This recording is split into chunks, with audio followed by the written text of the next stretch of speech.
Commission report दाखल करिवो। मोर एई कथा सरकार को प्रश्न पचारिबाकु चाहूछु, जो विद्यालय शिक्षक अवसर नहीं से विद्यालय तुम्हें शिक्षक नियुक्ति देछ कि से कथा देवेनी। बंधुगण, लड़ई लड़ई करी करी जीवन चली जीव। एबे सरकार आम मानकु ठकिबा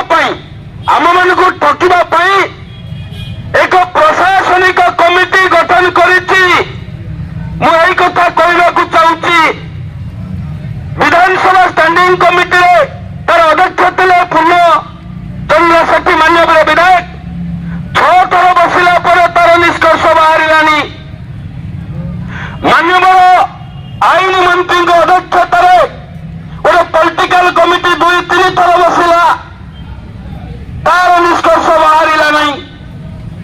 एवं तरबरिया भाव जो विधानसभा समय समस्त गणसंगठन गुड़िक आंदोलन मुहे शिक्षक मानकर असंतोष बढ़ला।